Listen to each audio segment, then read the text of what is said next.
Menurut Pak JR Arif, hidup itu apakah setiap orang perlu punya jiwa kepemimpinan? Apakah jiwa kepemimpinan itu hanya perlu dipakai buat dalam hal bisnis aja untuk jadi seorang pemimpin, atau pemimpin itu bisa kita pakai dalam hari-hari, kegiatan sehari-hari? Bisnis itu hanya bagian daripada hidup. Jadi jangan terpaku bahwa hidup itu hanya bisnis. Tapi bisnis itu adalah bagian daripada hidup. Sedangkan manusia itu memang sudah ditakdirkan oleh Allah, oleh Yang Maha Kuasa untuk menjadi pemimpin. Gitu. Yang bisa memikul amanah, yang bisa mewakili sifat-sifat ilahi itu kan manusia. Oleh sebab itu, kepemimpinan itu bukan hanya meliputi bisnis, tapi semua hal dalam hidup. Sebelum mimpin orang, ya mimpin diri kita sendiri. Jangan kita mencoba memimpin orang, mengarahkan orang lain, tapi mimpin diri sendiri aja kita nggak bisa. Mengendalikan nafsu sendiri nggak bisa, mengendalikan emosinya aja nggak bisa. Bagaimana bisa mengendalikan orang lain? Mengendalikan diri sendiri aja. Nah, dalam pengendalian diri itulah kunci daripada leadership itu. Sebenarnya di situ. Orang kalau sudah mampu mengendalikan dirinya, mengendalikan diri itu apa sih? Mengendalikan diri itu mengendalikan 3 hal yang bagian-bagian dalam diri kita itu. Mengendalikan gerak hati kita, gerak pikiran kita, gerak tubuh kita. Itu kita kendalikan. Dalam hati ini ada satu wilayah namanya hati sanubari.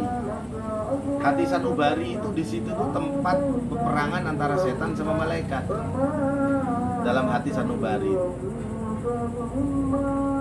Dan ada hati sanubari, ada hati nurani, ada hati syiri. Jadi berlapis-lapis. Kalau kita berbicara hati sanubari, tempat peperangan setan sama malaikat, kebaikan dan keburukan, ya perang. Namanya perang di Kurusetra. Itu kalau dalam Mahabharata itu lapangan Kurusetra. Perang antara Pandawa dan Kurawa. Itu lapangannya namanya Kurusetra. Apa Kurusetra itu? Sanubari. Perang antara kebaikan dan keburukan. Perang antara setan dan malaikat dalam diri kita. Setiap saat kita itu perang. Bangun tidur, di situ perang. Apakah lanjut tidur atau terbangun segera ingat kepada ilahi, kepada Tuhan,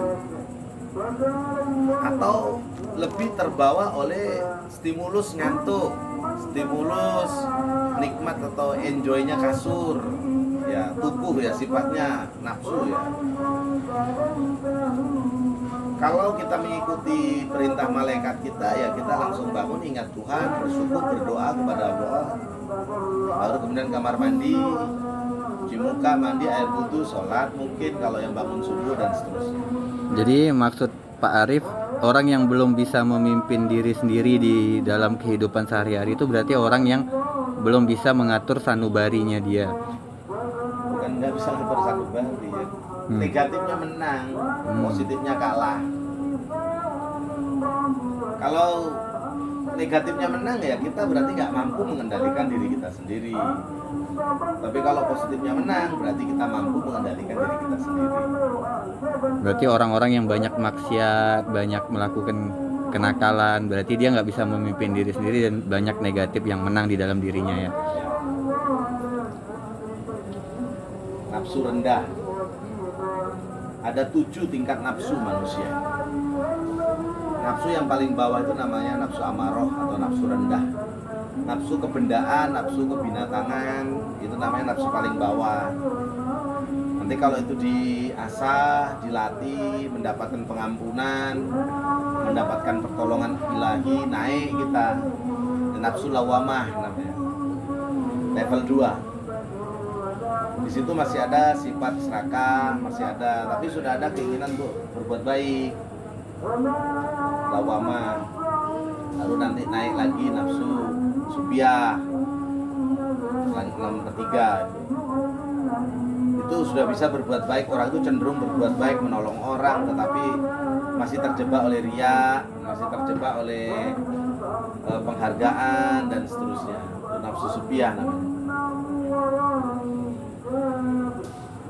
Kalau dilatih lagi, digosok lagi, mendapatkan pertolongan ilahi lagi, naik nafsul mutmainnah. Disitulah nafsu yang tenang. Ya ayatuhan nafsul mutmainnah irji'i ila rabbiki radiyatan mardiyah. Itu ayatnya. Wahai jiwa yang tenang, kembalilah kepada Rabbmu. Wahai jiwa yang tenang. Jadi kita tuh harus masuk dalam mutmainnah itu. Latihan. Dilatih. Tidak bisa serta-merta itu harus dilatih. Harus mujahadah, kita latihan.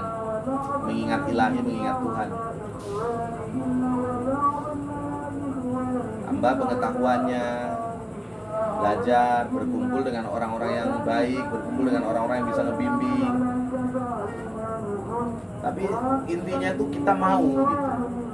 Mau, tahu dan harus. Mau untuk berubah, mau untuk hijrah, tahu caranya, melakukan bagaimana, baru harus, yaitu semangat untuk melakukannya tanpa menyerah, pantang menyerah.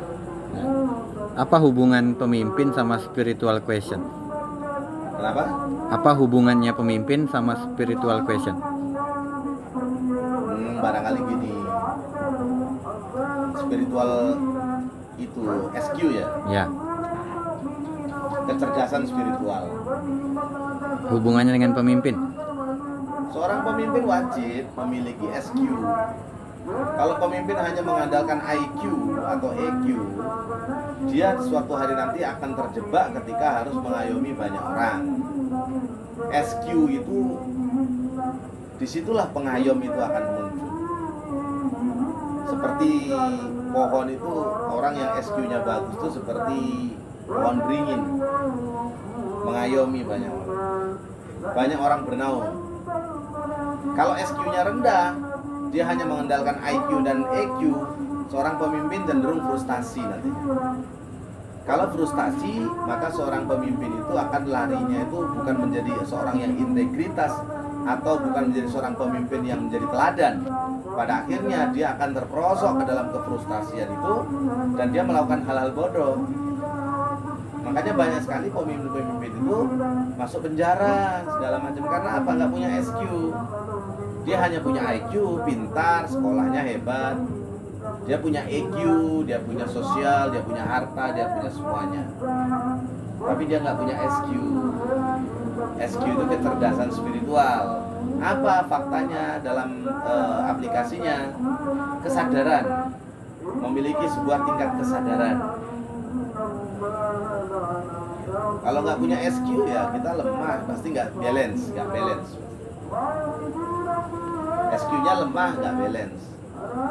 Terjebak pasti jatuh, pasti jatuh. Berarti kalau pemimpin yang udah punya titel tinggi S1, S2 atau S3, kalau nggak punya SQ, berarti pemimpin itu masih belum punya apa-apa ya untuk wawasan sebagai seorang pemimpin. Bukan, kalau dia nggak punya SQ itu rentan untuk terpeleset, rentan gitu. untuk jatuh harga diri, nilai-nilai dirinya. Walaupun IQ-nya tinggi ya, walaupun IQ yang tinggi, EQ yang tinggi itu hanya untuk mencapai sebuah tujuan usaha. Tapi kalau untuk kesadaran itu pakai SQ, spiritual quotient namanya. Quotient, spiritual quotient, bukan spiritual question. Kalau question pertanyaan, quotient. Quotient itu kecerdasan spiritual. Spirit artinya asal katanya spirit. Spirit itu ruh. Tual itu aktual, mengaktualisasi perintah dari ruh, ruhani atau disebut nuraninya itu.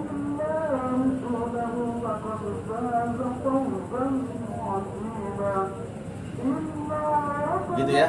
ya. Oke.